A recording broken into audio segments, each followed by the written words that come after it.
hace más o menos unos 25 años se nombró el tren eléctrico de Lima. Y hace poco hemos logrado ya pues construir ese tramo 1, la línea 1 sobre todo, y le hemos cambiado el nombre de tren eléctrico a Metro de Lima, porque en realidad es un metro.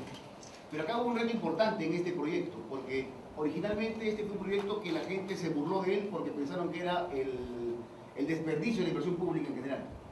Entonces durante 25 años tuvo ese paraguas de ineficiencia. Fue inclusive utilizada la estructura como parte de la decoración de la ciudad, ¿no? Pero sin embargo, evidentemente, ante una circunstancia particular, hicimos una labor muy importante en el tema de la gestión pública y pudimos construir este metro en año y medio. Se convirtió posiblemente en el proyecto más, digamos, más rápido de ejecución de esta envergadura en el mundo. Este es el metro, el ahora metro de Lima y Callao.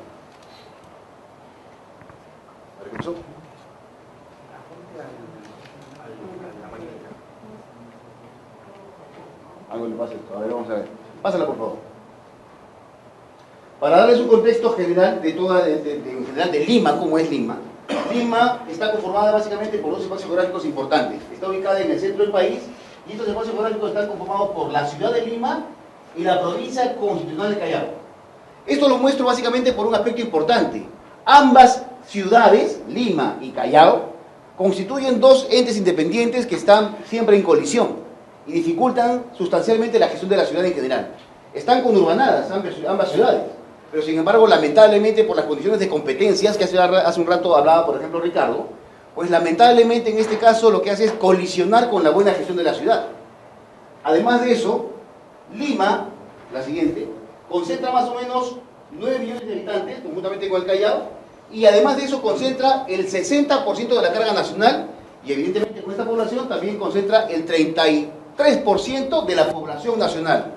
Entonces, más que un tema metropolitano, más que un tema de ciudad, es un territorio subnacional, prácticamente. Y los recursos que esta ciudad insume no corresponden al tercio de los recursos nacionales, no corresponden a mucho menos.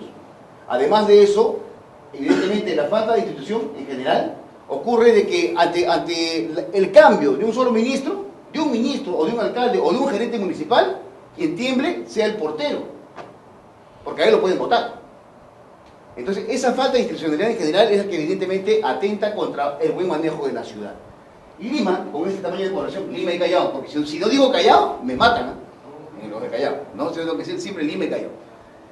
Entonces, como le digo a ustedes, más o menos en términos poblacionales ocupa el número 34 en el mundo, aproximadamente, ¿no? Y en fin, hay un conjunto de indicadores en general que ubican a Lima como una ciudad importante en el contexto mundial.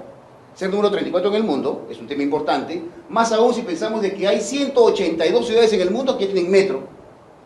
Y Lima, ocupando el lugar número 34, no tenía metro hasta hace un año, aproximadamente un año y medio.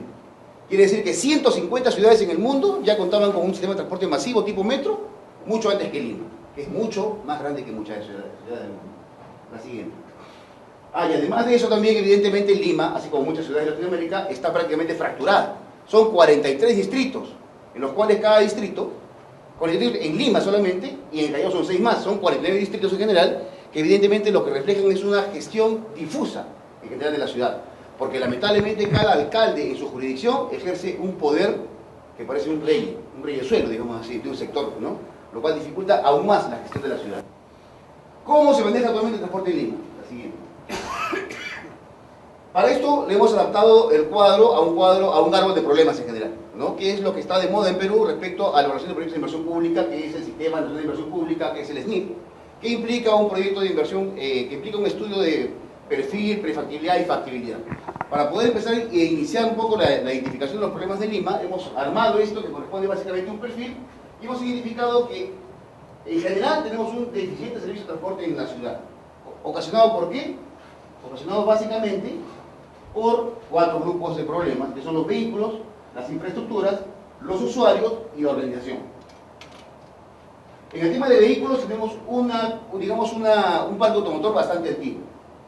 Baja capacidad de transporte, porque gran parte de la ciudad en general se transporta en combi. Las combis son esos buses pequeños, minibuses, que tienen capacidad para 12 o 14 pasajeros. Gran parte del transporte público se moviliza en esas unidades. Y esa unidad se implementó en el año 92 básicamente porque se generó en esa época una política de apertura de rutas.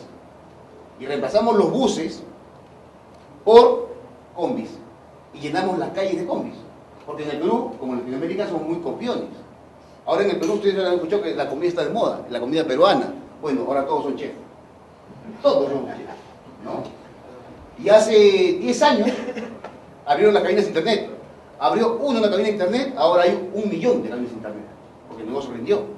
Entonces, en el transporte también, uno se compró una combi, y como el sistema de transporte era deficiente, con la combi hizo plata. Y automáticamente se generaron 1 millón de combis nuevamente, ¿no? Lo que hicimos fue saturar, en general, la ciudad. Y generamos un aspecto importante que yo le denomino el minifundio del transporte.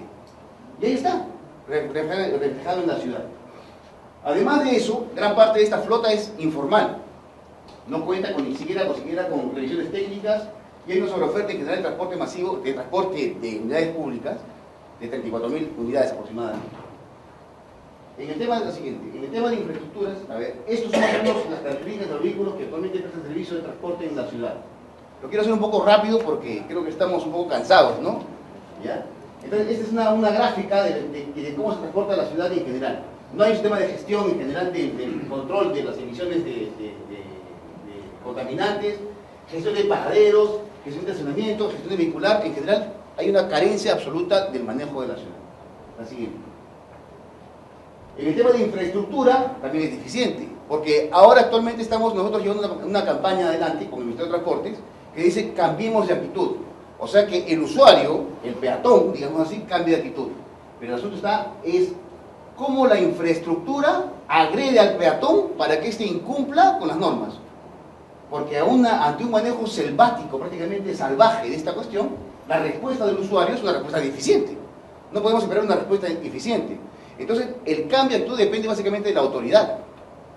Y la autoridad, para poder ejercer la autoridad, requiere conocimiento. Y el conocimiento requiere capacitación. Entonces, eso es lo que lamentablemente también estamos en déficit. Porque gran parte de la gente que maneja el transporte en la ciudad no conoce el transporte. Entonces, ¿cómo puedo manejar algo que no conozco? Ejerzo autoridad sin autoridad, lamentablemente, ¿no? La semaforización. Creo que en Lima lo que más prima es la ola roja, más que la ola verde. Hay un par de avenidas en las cuales se han preocupado por el tema de la ola verde, pero lamentablemente las transversales sufren. Porque siguen con rojo en cada cuadra. En cada cuadra tenemos un semáforo en rojo. En fin, en general, tenemos un déficit de infraestructura. A ver, pásame, por favor.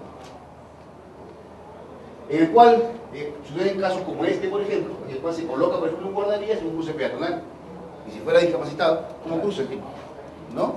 En fin, podemos ver un conjunto de cosas. Esto me gustaría que pueda... ahí está, ¿no? Paraderos colocados en lugares en los cuales es inseguro, que nadie lo usa, porque además de eso lo pueden asaltar. Lugares o paraderos ubicados en cualquier sitio de la ciudad, ¿no? La siguiente. En el tema de usuarios, por ejemplo, la siguiente. En el tema de usuarios se no hay el conocimiento completo de la falta de las normas en general. Por ejemplo, mire este señor. Es una conducta natural. De repente, más bien la infraestructura acá está mal acondicionada porque permite que este señor o lo obligue a cruzar por acá. Esta es la avenida Brasil. Y los cruces peatonales son cada 20 cuadras. Esto se hizo hace 25 años, 30 años, perdón. Son corredores viales, ¿no? En los cuales evidentemente obligaba a que gran parte de la gente se movilice cuatro cuadras para poder hacer un cruce en la avenida. Acá, particularmente, esta es una carretera nacional, esta es la Panamericana Norte, y transita, o en todo caso se desarrolla por el centro de la ciudad. Las características de esta vía no son de carretera nacional, son de avenida. Sin embargo, tiene un puente peatonal. Tenía una foto anteriormente en la cual el señor estaba corriendo por acá y un perrito corría por el puente peatonal. ¿No? Imagínense. En el tema también de la infraestructura en general, de las veredas en general, en los cruces, las intersecciones, para los peatones, está saturado el mobiliario. Postes de periódicos, teléfonos, en fin, y no hay control sobre eso. Entonces gran parte de las cosas están diseñadas básicamente para poder lesionar al usuario. Entonces, ¿cómo pretendemos nosotros como autoridad de que el usuario no diga nada ante eso, no proteste y su conducta sea justamente correspondiente a esa misma agresión? La siguiente. En el tema de organización, la siguiente. Uy, ¿vamos acá? En general, en Lima y Callao tenemos a ver. Una es la autoridad de Lima, o sea, Lima Metropolitana, el Callao, la Policía Nacional. Existen lugares en Lima, en varios sitios en Lima, en los cuales hay un semáforo y hay un policía de tránsito, dirigiendo el tránsito. Apaga el semáforo y ya dirige el tránsito. Así de simple y sencillo, en varias cuadras de Lima y de las principales arterias de Lima. Entonces, ¿quién está a cargo? Porque además de eso, la gestión de la infraestructura, en general de la operación de la infraestructura, no depende de la Policía Nacional. Depende, en teoría, del municipio, distrital o provincial, que es en este caso Lima, o Lima o Callao, ¿no? Entonces, en general, hay un manejo, digamos, hay un manejo múltiple de la gestión del transporte en la ciudad, que evidentemente lo que hace es seguir lesionando el sistema de transporte. Y no encontramos un responsable, sino varios responsables, que al final nadie es responsable, porque muchas manos en un plato causan arrebato, ¿no? La siguiente. Y esto de acá, lo que hemos tratado de graficar son el conjunto en general de efectos que produce este déficit de servicio de transporte. Para poder pasar rápido todo este aspecto de acá, que está en el tema de horas sobres perdidas, alto costo de operación y en fin, se ha valorado. Algunos han hecho una valoración de aproximadamente 6.000 millones de dólares anuales que Lima pierde por un mal manejo del sistema de transporte.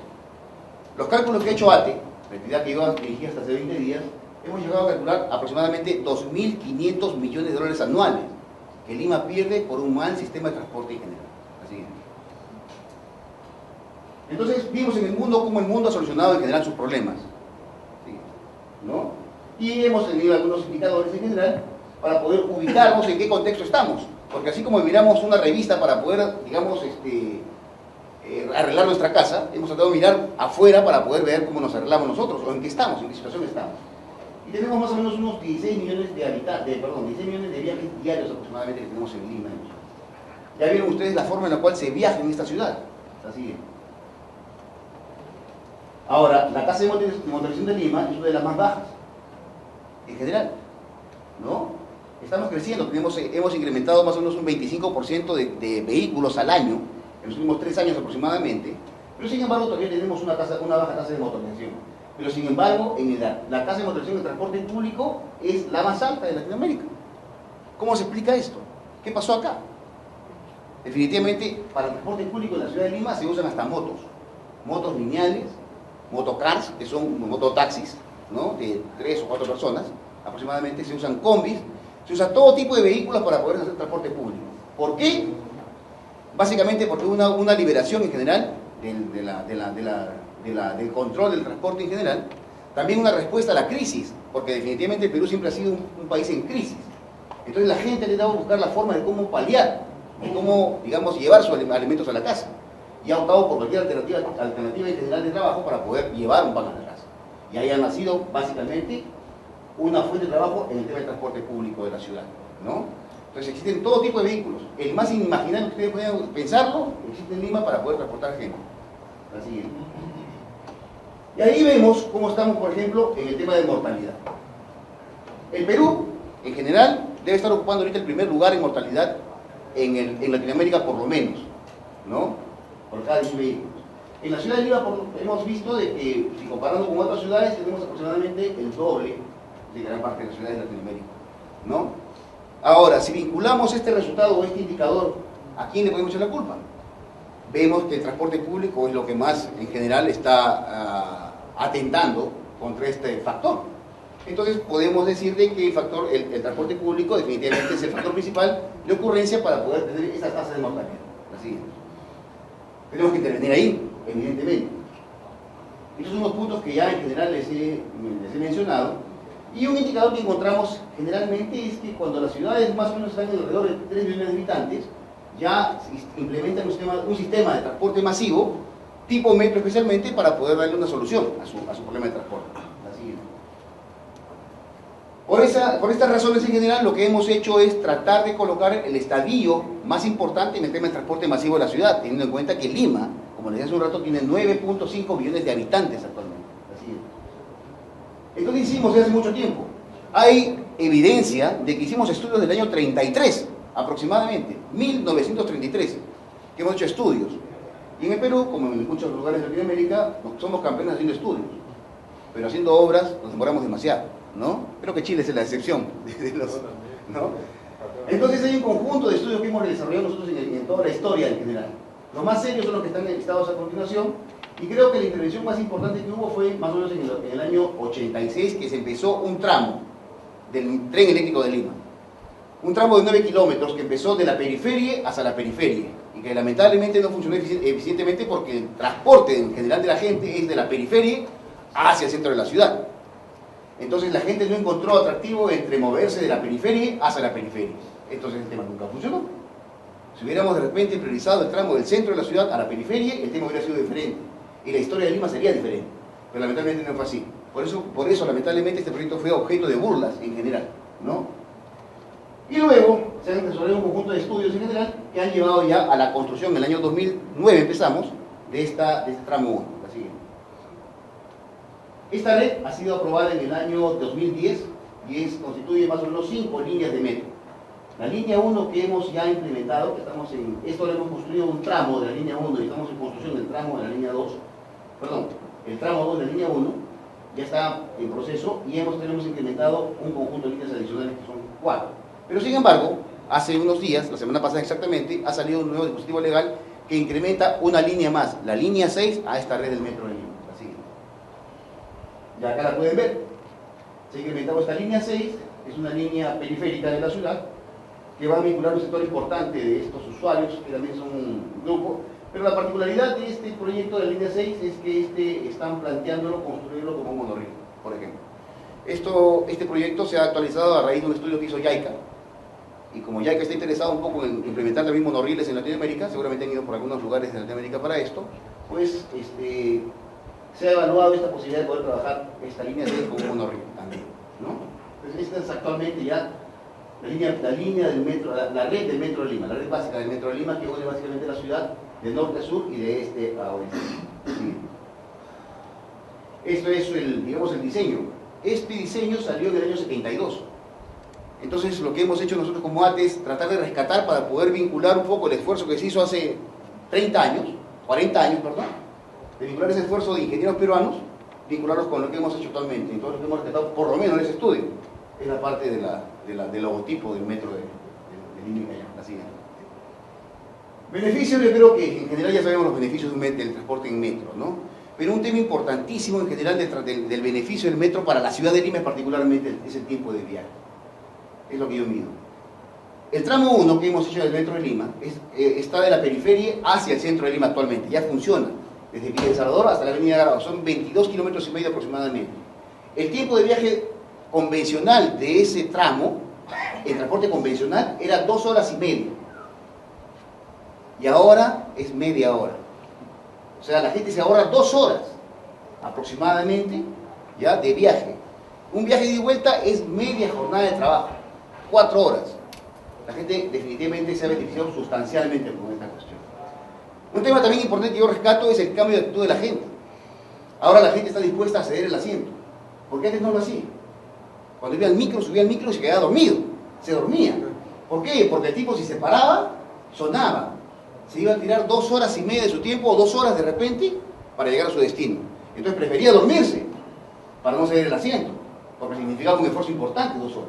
Pero ahora no, ahora está dispuesto a hacerlo. La gente cede el asiento. ¿Por qué? Porque va a estar parado 20 minutos o 15 minutos. Entonces no le significa mucho esfuerzo. ¿Eso qué significa? De que ante una respuesta eficiente del Estado en general, la respuesta del usuario es respeto también, o una mejor actitud. Entonces lo que tenemos que procurar básicamente es eso, procurar darle a la gente desde el Estado soluciones que sean eficientes para esta persona. Porque la respuesta que vamos a obtener, por lo menos la que hemos obtenido nosotros en el Metro de Lima, es esa, respeto también, ¿no? Y el Metro de Lima es limpio. No, la gente no atenta contra los trenes, no pinta nada, no ensucia, se bañan sí en los baños, porque hemos colocado baños también nosotros en las estaciones, ¿no? Para permitir que la gente, porque en Lima la gente es muy, la verdad, muy meona. Por cualquier lado está la gente, ¿no? Si no colocábamos baños, lamentablemente hubieran estado en cada esquina sucios. Entonces colocamos baños para que la gente pueda ocuparlos en general, ¿no? Pero ahora la gente además, como hay gente pobre, también lo usa como ducha, porque se bañan en los baños. Pero en fin, son aspectos del mismo uso de la infraestructura. No nos molesta en absoluto. La siguiente. Este es el tramo 1. La siguiente. Ya, acá está el tramo, toda la línea 1, desde Villa El Salvador hasta la avenida Grau. El tramo que se construyó desde el año 86 hasta la década de los 90 aproximadamente es el tramo entre Villa El Salvador hasta Atocongo. Y eso lamentablemente nunca funcionó desde el punto de vista operacional, ¿no? Pero sin embargo quedó una infraestructura importante, construida acá, lo que hemos hecho es modernizarla, reforzarla y poder adecuar todos los sistemas electromecánicos para que esto funcione con eficiencia. Y además hemos añadido nosotros hasta la avenida Grau todo el conjunto de infraestructura civil electromecánica que permite que esto ahora funcione. Todo esto de aquí, 22 kilómetros aproximadamente, se han hecho en 18 meses. Y actualmente estamos bajo el mismo mecanismo, estamos trabajando desde la avenida Grau hasta la zona de Bayoga. San Juan de Lurigancho es actualmente el distrito de mayor población del Perú. Posiblemente tenga mayor población que Rosario. Rosario tiene 1 millón de habitantes, 1.200.000 aproximadamente, y bueno, es 1.350.000 habitantes aproximadamente. Solamente ese distrito. Entonces estamos entrando al corazón de Lima prácticamente, con esta línea 1. La siguiente. Perdón, un tema importante. El viaje anteriormente, desde Villa El Salvador hasta San Juan de Lurigancho, o sea, de punta a punta, demoraba 4 horas y media. O sea, un viaje de ida y vuelta demoraba 9 horas.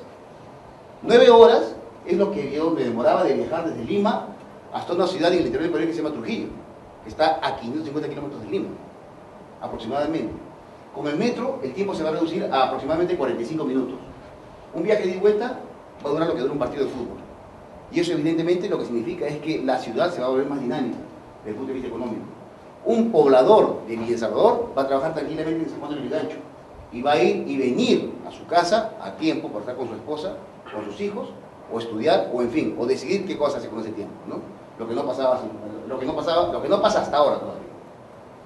Hicimos un conjunto de obras en general desde el 86 hasta el 2009, ¿ya? Y el siguiente.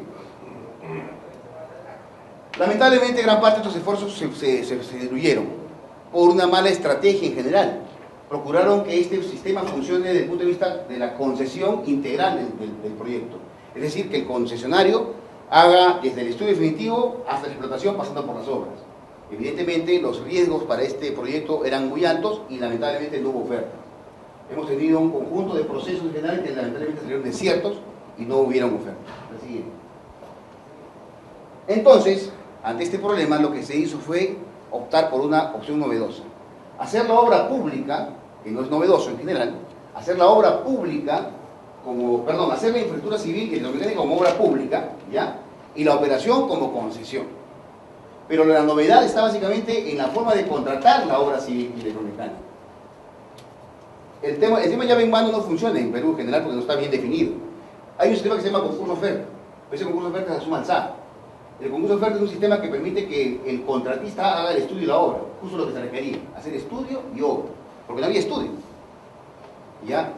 Entonces, pero el tema es que se suma al SAR, es decir, a todo costo. Definitivamente, los riesgos que implicaba para un contratista este formato de contrato era muy riesgoso. Y hay otro procedimiento que se llama el precio unitario. Pero para el precio unitario lo que requerimos hacer básicamente es tener un proyecto elaborado por un proyectista.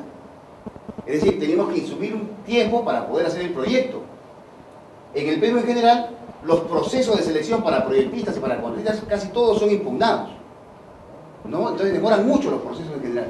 Entonces tenías que buscar un proceso que sea más corto, que permita que el contratista asuma la responsabilidad completa por el estudio y la obra, y que además de eso se le pague lo realmente ejecutado, que es el precio unitario. Entonces combinamos ambas formas de contratar y llamamos a un concurso de oferta por precio unitario. Y bajo esa modalidad pudimos contratar la obra pública en general. Y luego ya la concesión se encargó básicamente de la operación, el material rodante que estaba faltando y el mantenimiento de todo el sistema. La siguiente. Contratamos a empresas importantes en el mercado nacional y mundial, como en este caso CC, que es una empresa importante nacional, y Poiri, que ustedes conocen la calidad de Poiri en el mundo. Y en el tema de contratista fueron Odebrecht con Gray y Montero, que es una empresa peruana, ¿no? el monto original del contrato, porque esto de acá fue, el contratista ha concurrido con un anteproyecto, no con proyecto, él concurrió con un anteproyecto. Y la diferencia en costos es de 410 millones y subió a 519 en la obra ejecutada, es decir, un 26%. En términos monetarios, 110 millones puede asustar a cualquiera. En términos porcentuales, no, es 26%.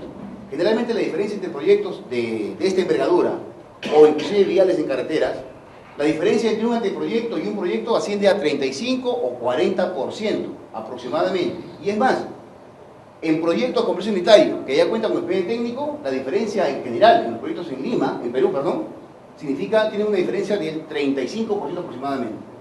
Quiere decir que desde el punto de vista porcentual, este proyecto salió un éxito. No pasó lo mismo en el tramo 2, ya se de contar después, ¿no?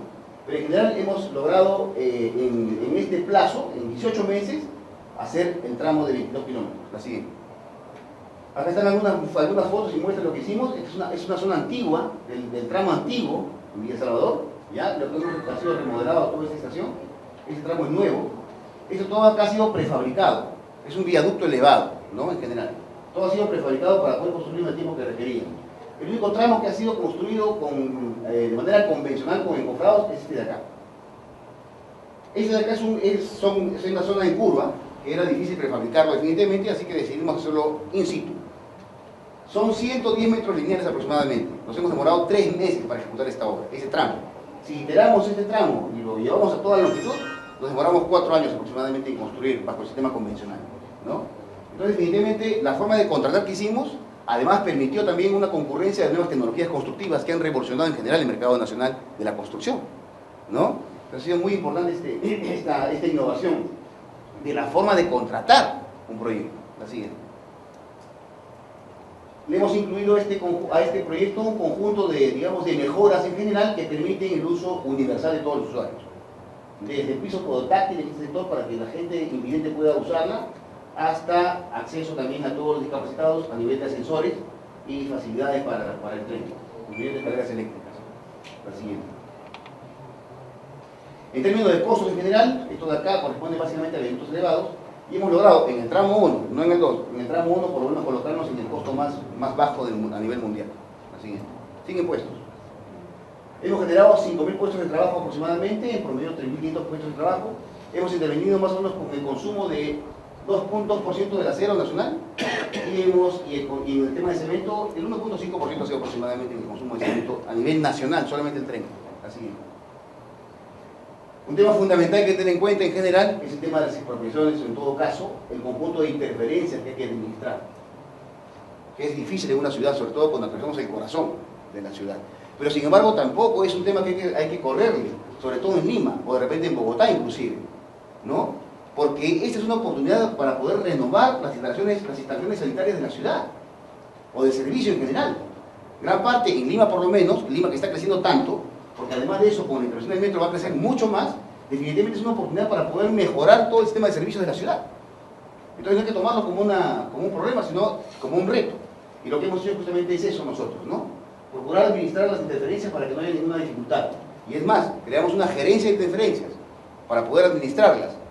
Hemos llegado a concordar con todos los operadores de servicios de la ciudad para poder hacer las obras antes de que entremos nosotros con las obras del metro, para que todo esté listo y no haya ningún problema. También con los expropiados, hemos tenido expropiaciones en diversos sectores del metro para permitir que las obras se ejecuten, y hemos tenido una muy buena relación en general con ellos. O sea, nuestro trato ha sido un trato de poder entender qué es lo que requiere la gente. Porque si uno va y le dice a él, te voy a expropiar, lo primero que va a obtener es una reacción negativa de esta cuestión. Lo que hemos tenido es una reacción negativa inicialmente, pero positiva luego. Porque hemos tratado de incorporar todo el conjunto de necesidades de ellos para poder compensarlos con eficiencia. Tanto así que en algunos casos me han querido nombrar hasta padrino de sus hijos, ¿no? Y también un tema importante que tiene que ver con el respeto es la información. En Lima, por lo menos, y no sé si será acá, pero seguramente en muchas ciudades de Latinoamérica, a alguien se le ocurre cerrar una calle y la cierra. Y vaya a saber por dónde uno va, como usuario. Va con su carro, encuentra una calle cerrada y no hay nadie que le indique a uno por dónde tiene que ir, ¿no? Lo que hemos tratado de hacer nosotros acá es compensar esa deficiencia de comunicación e informar a todos los usuarios de la ciudad respecto al plan de desvíos, por ejemplo, ¿no? Para que ellos estén informados y puedan moverse por la ciudad. Así. Este es el tramo 2, que también lo visitamos. Hay un tema importante. El tramo 1 tuvo éxito, y un éxito fundamental. Tanto así de que permitió de que la autoridad máxima política decidiera hacer el tramo 2. Porque si no hubiera habido éxito en el tramo 1, definitivamente ni pensaríamos en el tramo 2, ni en la línea 2. Pero sin embargo, ese éxito permitió de que dijeran, vamos por la línea 2. Vayamos hasta San Juan del Lurigancho. Listo.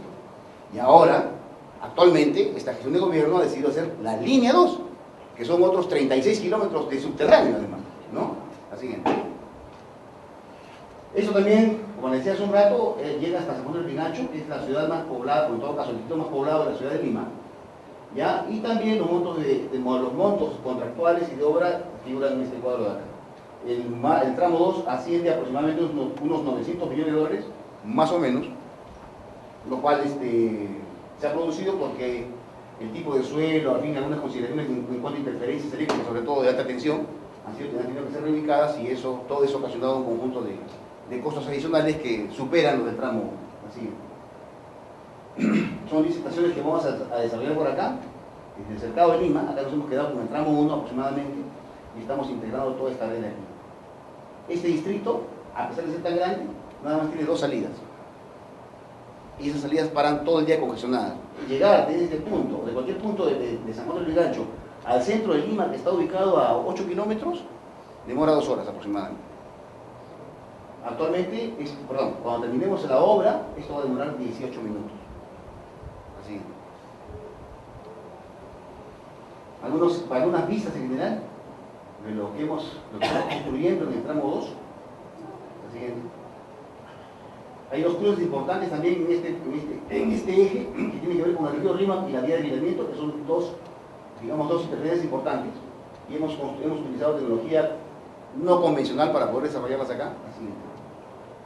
También hemos tenido que trabajar con todo el tema de interferencias en general, sobre todo esta de aquí, de alta tensión, porque anteriormente este distrito de San Juan del Lurigancho se ubicaba en la periferia, y en la periferia se colocaba este tipo de infraestructuras eléctricas, por ejemplo, ¿no? Pero ahora ya está en la ciudad, entonces tenemos que tratarlas, y eso es lo que hemos hecho. Así.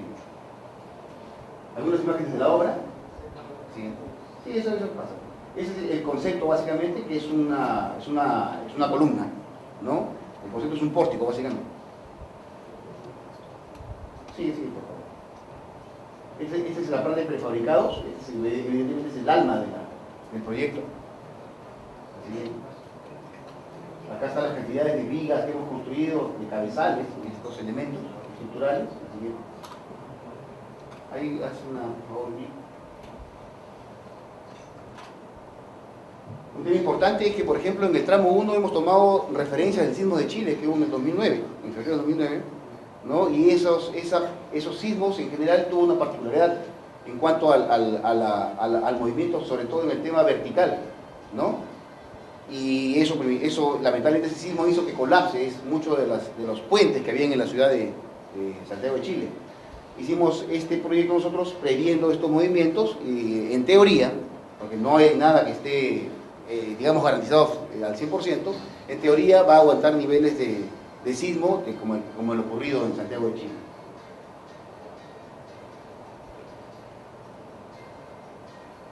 Un pequeño video. Este es otro proyecto más, Parque Lima, que también está trabajando en la ciudad. Hay un conjunto ahorita de proyectos, sobre todo desde el punto de vista privado, que están haciéndose en la ciudad, ¿no? Los pilotes. Inicialmente habíamos previsto, en el estudio que hicimos, más o menos 1.500 metros lineales de pilotes. Al final han salido 15.000 metros lineales de pilotes.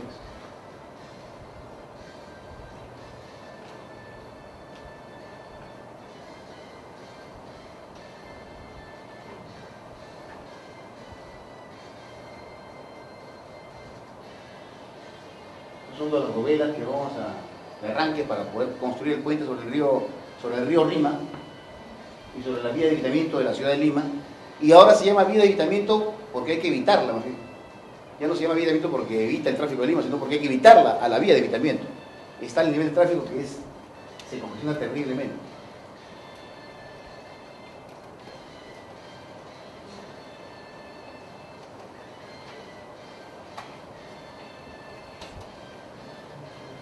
Bueno, esto ya está construido.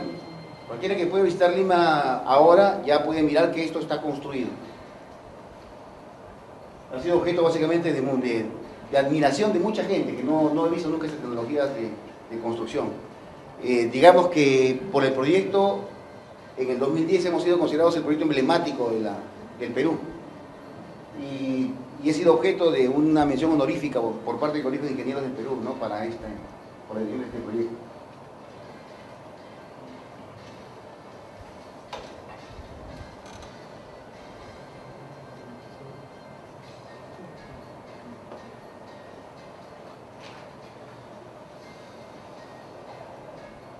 Y digamos, este trabajo lo hacemos con el tráfico circulando. No hemos suspendido el tráfico para nada. Porque si suspendemos la vía de evitamiento, automáticamente medio Lima se paraliza.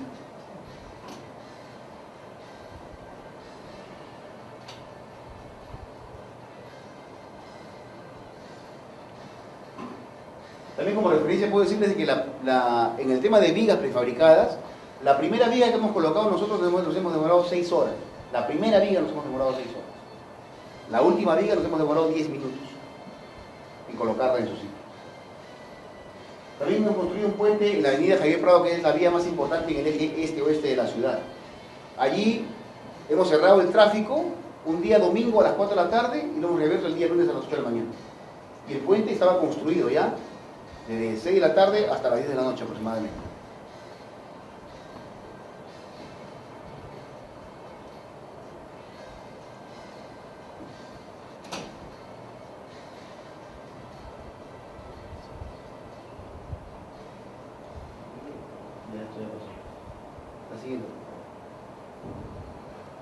Algunas tomas más del viaducto que hemos construido allí. Esto se hizo en viaducto porque en el año 86 se empezó así. Si nosotros hacíamos otro proyecto, por ejemplo subterráneo, íbamos a desperdiciar una inversión importante del Estado hecha hace 30 años, que ascendía a más o menos unos 350 millones de dólares. Entonces evidentemente eso no estaba para desperdiciarlo. Entonces, esa condición, digamos, nos obligó también a poder continuar nosotros con un viaducto. Pero evidentemente el procedimiento que les decía hace un rato de contratación ha sido diseñado desde la ingeniería, porque los riesgos para poder asumir este proyecto se pensaron y luego se diseñó el procedimiento para poder contratar las obras. Así es. Un conjunto de vistas.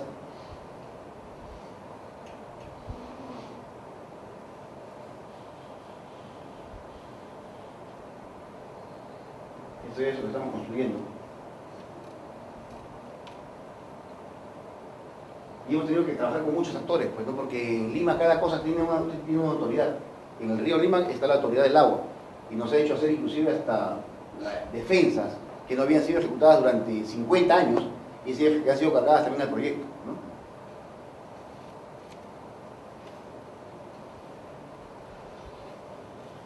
Esta es una estación en San Carlos.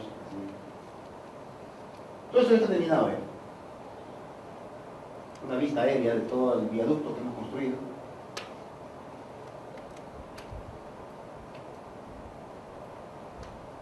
Tenemos inclusive ya el tren circulando. Todavía no está la instalación eléctrica, electromecánica instalada, pero ya hay un tren, diésel por lo menos circulando en este momento para poder transportar materiales y gente, ¿no? Así es. En general todo el requerimiento de estructuras que ha requerido este proyecto. Así es. El avance ya de la obra en general, tenemos aquí el 70% más o menos en general de avance. Presupuestal estamos en casi el 90%. Así es. Hemos ya avanzado el 70% aproximadamente de obras civiles electromecánicas a esta fecha. Así es. Pero no solamente hemos construido, esto ya está operando. O sea, ya opera. En año y medio se ha construido y está operando. Pasa, por favor. Fue entregado al Consorcio de Ordeño Montero con Ferrovías. Ferrovías es de acá de Buenos Aires. ¿No? Así es. Sí, ¿no? Estamos ya en la gente y actualmente hemos transportado ya más de 50 millones de usuarios en año y medio de funcionamiento del metro. Con 5 trenes. Solamente con 5 trenes. Ya el concesionario ha comprado más trenes. Recién entrado en funcionamiento 5 trenes más. Tenemos 10 trenes en este momento. Pero los demás ya están en planta. Lo que pasa es que hay un tema contractual que resolver para que los demás trenes entren en operación, todo el conjunto. Así. Este es un poco el comportamiento de la demanda con los 5 trenes, ¿no? Acá, en los primeros meses de operación, hemos llegado a pico de 120.000, 150.000 pasajeros por cada día aproximadamente, y luego cayó. Es que lo que pasa es que aquí empezamos a cobrar, a hacer gratis. Sí. Y cayó hasta 130.000 más o menos. Y luego hemos ido recuperando. Actualmente estamos en 105.000, 110.000 pasajeros por cada día aproximadamente. Así es. Acá esto siempre lo muestro porque resulta de que en esa estación que acá es San Borja Sur es un distrito relativamente acomodado de Lima. Y el alcalde y el grupo de pobladores no querían que se construya la estación en San Borja Sur porque ¿qué tipo de gente iba a llegar ahí? Iba de repente a generarse un foco de delincuencia posiblemente. No le falta razón en ese razonamiento definitivamente, ¿no? Pero sin embargo lo convencimos para que esta estación sea construida. La idea era que, o sea, él planteaba de que nadie iba a subir ni a bajar de esa estación. Y por lo menos actualmente con 5 trenes tenemos hasta 4.000 pasajeros por cada día, ¿no? La siguiente. Acá también tenemos que ver varios temas contractuales porque como es un sistema novedoso y hemos contratado la concesión nosotros, la operación de la concesión, entonces tenemos que pasar por el contrato para poder modificar tarifas, para poder modificar sistemas de recaudo en general, que permitirían también que se incremente la demanda y evidentemente se pueda equiparar esta hora varia sobre todo, ¿no? Estamos en ese proceso. Esto es un día típico, una semana típica, la siguiente. Acá están los trenes nuevos que habíamos comprado y que ya tenemos ahorita 18 trenes nuevos. Perdón, 19 trenes nuevos. Y no solamente el proyecto implicó un tema de transporte solamente, porque el transporte implica un conjunto de cosas adicionales que les hemos ido descubriendo.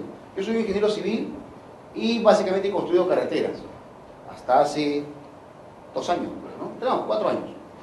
¿Ya? Y luego, cuando he entrado al metro, he comenzado a descubrir otros aspectos fundamentales del tema del transporte urbano, que es diferente al transporte carretera, ¿no? Sobre todo porque entramos al corazón de la ciudad, y evidentemente las necesidades de la población son diferentes, los tratos con la población urbana es diferente, y hemos generado un conjunto de subproyectos, la siguiente. Este era un basural, y ahora es una chacra, y le hemos llamado chacra urbana. Y como la Lima es un desierto, lo que hemos implementado acá es un sistema de riego por goteo, riego tecnificado. Hemos intervenido en gran parte de la infraestructura de los distritos para poder mejorar la accesibilidad, los cruces en general, de las vías que están aledañas al tren. Estamos calificando por abonos de carbono y hemos ejercido también unos talleres deportivos para poder educar a la gente, porque no hemos tenido nunca metro, siempre hemos tenido un micro. Entonces la gente no conoce el sistema y tenemos que educarla para que esta gente pueda, digamos, usar con eficiencia el sistema. ¿Y cómo podíamos educarla? Hemos generado talleres deportivos. Entonces a cada niño que hemos preparado allí, hemos capacitado con el tema del Metro de Lima, hemos llegado a su familia. Hemos llegado a 5 miembros de la familia aproximadamente que conforman a cada niño. O sea, hemos trabajado con 5.000 niños, hemos llegado a un universo de casi 25.000 personas para poder capacitarlos en temas de este tipo, utilizando estas herramientas, digamos, educativas, ¿no? Así es. Y ahora estamos en el tramo 2, perdón, en la línea 2, que va de este a oeste. La línea 1 viene de acá de Villa El Salvador y va hasta acá, hasta el Juan del Minancho. Y ahora estamos trabajando en la línea este-oeste, para generar la cruz en la ciudad. Este tramo de aquí, a diferencia de la línea 1, se está planteando que sea todo en subterráneo. Porque definitivamente lo que se entiende también es que la ciudad debe tener, digamos, la suficientemente capacidad para poder decidir qué hacer con su espacio superficial, ¿no? Entonces, lo más adecuado en general es que para una ciudad como Lima, que ya tiene poco espacio y mucha densificación, podamos tener la decisión de qué hacer con la superficie. La siguiente. El proyecto asciende a más o menos 6.500 millones de dólares, más o menos. Se tiene previsto que más o menos en el mes de diciembre de este año se pueda dar la buena pro. Se está procurando de que este proyecto sea integral, o sea que la concesión asuma las obras y la explotación del sistema, ¿no? Un poco difícil la meta, pero sin embargo estamos trabajando también en ese proceso. Esto va a permitir que esta zona de Aquilitate, que está ubicada en el este de la ciudad, se una con el Callao, que es el principal puerto de la ciudad, ¿ya? Y el tiempo de viaje sea más o menos unos 45 minutos, lo que actualmente demora 3 horas y media, más o menos. Lo siguiente.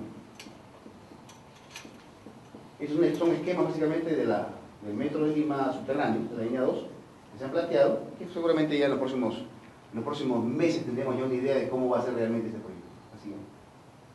Y eso es todo lo que puedo decir respecto a este proyecto que me tocó liderar durante un buen tiempo. Gracias.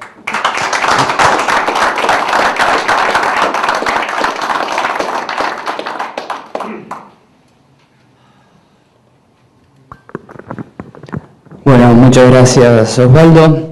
Vamos ahora ya a hacer el cierre, que lo va acá a liderar Gabriel. No sé si querés hacer antes las preguntas. No sé si tenemos alguna pregunta. Bien. Cortito y en pie. Primero, felicitarlos espectacularmente por la obra que hicieron. Primera pregunta concreta. Tanto tiempo que llevó el proyecto, ¿cómo soportaron la presión del lobby de la BRT para ese metro que se prolongaba? No metieron BRT. Primera pregunta. Segunda pregunta. En la línea 2, yo vi ahí rápidamente en el último que dice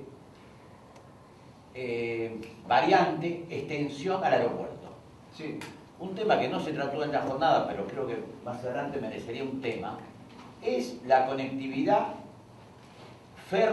aeroportuaria, que en América estamos muy flojos, por lo menos en América Latina. Pero salvo México y Recife y Porto Alegre, no hay conectividad ferroviaria a los aeropuertos. Entonces, hoy, desde el aeropuerto hasta la zona turística o, digamos, comercial de Lima, ¿cuánto se tarda en coche hoy? Del aeropuerto a una zona, digamos, turística de Lima, 1:30 a 2 horas. A 2 horas. Con esa variante 2, ¿a cuánto la bajarían en principio? Debemos estar bajándola más o menos a unos 30 minutos, más o menos, aproximadamente. Evidentemente, cuando planteamos nosotros también el viaje que va al aeropuerto, lo hicimos con la idea de que Lima se convierta en un espacio mucho más competitivo para las inversiones. Es decir, que un inversionista baje en el aeropuerto, pueda tomar su metro y llegar a cualquier espacio de la ciudad sin ninguna dificultad. Ese tramo corresponde a la línea 4. Y esa línea 4 es la que va al centro financiero de Lima. No se culminó la línea, o sea, digamos que no se planteó la línea 4 porque cuando diseñamos todos los ejes en general, la línea 2 de repente, desde el punto de vista político, representaba una atención a la gente de mayor necesidad, ¿no es cierto? Porque como la otra línea 4 estaba con eje financiero, entonces son gente de plata. Pero no es así, no necesariamente es así. Pero sin embargo sí lo que se hizo fue incorporar este ramal al aeropuerto para poder tener ya un vínculo con el aeropuerto y el puerto del Callao. Hay que tener en cuenta una cosa, Lima, como les decía hace un rato, moviliza el 60% de la carga nacional. Entonces definitivamente el gobierno nacional tiene que intervenir en la red, porque tiene que, digamos, cuidar de que la intervención de la ciudad permita de que la carga circule con eficiencia. No lo podemos descuidar de ninguna manera. Es por eso que requiere intervenir desde la concesión del proyecto, para que esto se resguarde. Porque esta carga nacional lo que hace básicamente es alimentar a toda la población. Pero lamentablemente la visión todavía del municipio es una visión del municipio, cuando en realidad, como les decía hace un rato, es una visión subnacional. Básicamente, son 9 millones de habitantes. Pero seguimos pensando en la competencia de Lima, que tiene competencia de Lima respecto a la red del transporte de la ciudad, y lo visualiza como eso, básicamente para el transporte público. Pero sin embargo, hay carreteras nacionales que concurren, que llegan a Lima y que tienen que ser tratadas para poder permitir que la carga llegue con eficiencia. Y además de eso, atender al aeropuerto. Porque gran parte de la gente que se mueve ahora en el Perú, pues va y viene en avión. Antes no era así. Entonces, esa visión de repente corresponde a hace 20 años, ¿no? Pero ahora ya no. Entonces tenemos que procurar de que Lima se convierta en una zona atractiva para la inversión internacional. Y eso evidentemente parte porque la infraestructura que existe permita que la operación sea eficiente para todos en general. No solamente para el usuario del transporte de la ciudad, de la bicicleta, sino para el transporte de la carga, que es fundamental. Entonces ahí hay que compatibilizar los intereses de la nación como Estado nacional y los intereses del municipio o de los municipios tanto de Lima como de Callao, ¿no? Voy a hacer una pequeña acotación. Quien hizo la pregunta es el doctor Barbero, que además de trabajar en ADI, patrocina y fundamenta una extensión de la línea G a nuestro aeropuerto de Rey. Entonces, que no se presentó, lo presento yo. No, sí, lo escuché hace un rato. Esta mañana. Sí, sí. Bueno, la pregunta que tengo para hacer es muy técnica, que sí, usted que es ingeniero civil. Y el señor, el amigo chileno lo mismo, a los dos se la hago. Yo estuve en Chile por Balfour Beatty durante una semana, cuando se paró la obra, me llamaron para posibilidades de la línea 4, estoy hablando del metro, la parte elevada. Y ahí yo iba por las vías solamente, instalación de vías, cambios, etc. Y ahí observé algo, que el tablero del viaducto es continuo, con una técnica de rodajas, con cables postesados, pero que da una continuidad, y que podía haber un terremoto y la pila con la horquilla, no sé, o la mano, no sé cómo lo ponga, podía moverse así y sin problema de que se caiga. ¿Qué resultado ha tenido eso hasta ahora con esos terremotos, etcétera? Porque los que se cayeron son los de tablero cortado. Y en Chile. Y en eso, ¿qué resultado le dio? Las carreteras donde ocurrió se ocupó ese tipo de tablero. Sí, esa experiencia la recogimos justamente en el proyecto nuestro para poder incorporarlo, porque también hay que pensar de que el concepto estructural ha cambiado. Pues antes el concepto era básicamente un tema de rigidez, donde las fallas eran básicamente por oxidación, porque había mucho fierro, ¿no? En cambio, ahora, con los grados de libertad, definitivamente lo que tenemos que permitir es que la estructura se mueva y que esta, digamos, se mueva un poco al ritmo del sismo, y que los elementos que se apoyan, por ejemplo, en esta cuestión, también permitan este movimiento. Entonces, la verificación evidentemente se dará en el momento en que tengamos un terremoto de esa envergadura. Estamos, digamos, en teoría diseñados para eso, pero la única forma en la cual podemos comprobarlo es con esta situación real. En laboratorio tengo entendido de que en México se han hecho algunos ensayos con este tipo de estructuraciones también, ¿no? Y se han respondido con eficiencia. Entonces, hasta ahora estamos, digamos, garantizados desde ese punto de vista. Para el ingeniero Targa, del resultado de la encuesta que hicieron de transporte, en un slide, usted mostró que el 46% de la población que se traslada lo hace a pie. Es así, ¿no? La pregunta, hay varias preguntas, pero la voy a sintetizar en dos. La primera, ¿cuál es la distancia media que camina ese transeúnte? Y la segunda, si le preguntaron, cuando hicieron la consulta, si estaba dispuesto a seguir caminando eso o estaba demandando un transporte a partir de qué distancia. La tercera, lógica, ¿hasta qué número ustedes, hasta qué cantidad de cuadras ustedes consideran admisible que la gente se traslade a pie? Gracias. Te hago una respuesta que creo que resume las tres. La metodología de la encuesta son para viajes de más de 15 minutos. Entonces, ese 46% incluyó los viajes, o sea, puede ser viajes que vas a hacer la compra a 2 minutos de la tienda que está cerca. Eso, según la metodología de la encuesta, no está capturado. Y son preferencias relevadas, o sea, no hay... Fuera del diario de viaje no se les preguntó sobre temas adicionales de percepciones o de atributos sobre los viajes o sobre diferentes opciones. Entonces es una encuesta domiciliaria de viajes tradicional. Y es constante no solo en Bogotá, sino en el resto de ciudades que han venido alrededor, digamos, de los proyectos de BRTs realizando encuestas domiciliarias de movilidad que no se habían hecho nunca. Es constante 40-50% de viajes realizados a pie, que son posibles además por nuestra densidad. No son cortos los viajes, no tengo el promedio, pero creo que el promedio de esos viajes a pie son de alrededor de 2 kilómetros, no son viajes cortos. Gracias. Bueno, pasamos al cierre.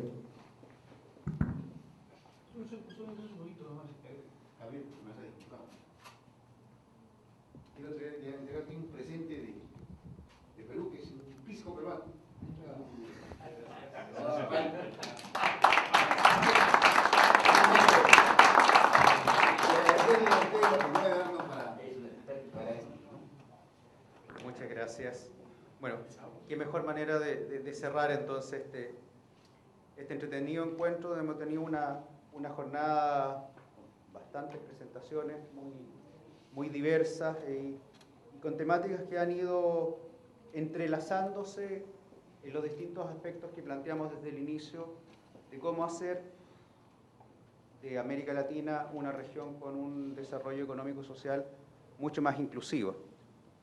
En cada una de las presentaciones vimos cómo los temas de la integralidad van permeando dentro de los especialistas en transporte, donde ya no solamente estamos hablando de los términos técnicos o de peso por eje o las distintas características técnicas que cada uno de nosotros manejamos, sino que poco a poco van permeando otros temas como los efectos de la energía y el cambio climático en los sistemas de transporte, cuáles son los desafíos para la ciudad y la mayor densidad en cada uno de los núcleos urbanos. Conceptos nuevos como los Smart Cities o los TOD comienzan ya a aparecer y a ser parte del léxico habitual de estas presentaciones que hemos tenido el gusto de disfrutar hoy en día. Quiero quedarme con algunas ideas que he ido tomando a lo largo del día, como por ejemplo, más que pensar en qué sistemas de transporte son los que necesitamos, pensar en primer lugar qué sociedad es la que queremos y luego, a partir de ahí, definir el sistema de transporte que se necesita. Otra idea que se ha ido desarrollando ha sido la movilidad como un medio y no como un fin político, nos decía Felipe hace un momento, y la necesidad, ¿cierto?, y la invitación principal que hemos hecho desde la CEPAL a ir hacia estas políticas integradas y sostenibles de logística y movilidad que se construyen a partir de una visión común entre los distintos sectores y la coordinación de las distintas acciones. Otro de los temas que planteamos desde el comienzo fue cómo este superciclo que estaba enfrentando para beneficio de la región daba ciertas oportunidades, tanto en financiamiento, pero a la vez representaba enormes desafíos para la infraestructura, ¿cierto? Cómo se requería una mayor inversión para poder hacer frente a ese déficit de infraestructura que pone en condicionante a nuestro desarrollo futuro.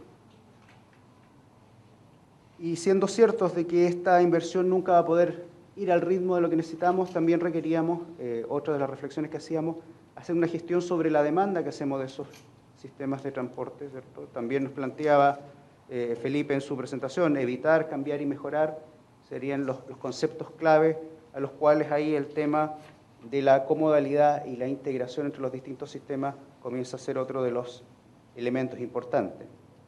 Intervenciones de corto plazo que podemos trabajar en este sentido son cambios en los horarios, restricciones vehiculares, mejora en las normativas y las regulaciones de los servicios. Pero en el largo plazo los temas van por cambios estructurales en la forma en que concebimos las políticas públicas, tanto de uso del suelo como de los sistemas de transporte que tenemos. Creo que ha sido una jornada muy extensa, muy enriquecedora para todos y que esperamos que en el futuro podamos seguir desarrollando y compartiendo junto con los colegas de la AF este tipo de eventos. Muchas gracias.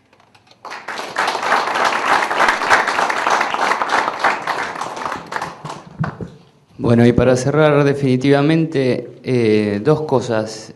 Una, hay una encuesta que estaban circulando, que les pido por favor si la pueden tomarse 2 minutos para completar y dejarla en la entrada. Y en nombre de ALAF, una vez más agradecer no solo a la CEPAL, sino a los dos sponsors que tuvimos, a Bureau Veritas, en nombre allá de Juan País, y a Boslo, en nombre de Olivier de Reu, que han ayudado para que este evento se lleve a cargo. Muchas gracias a todos ustedes por venir.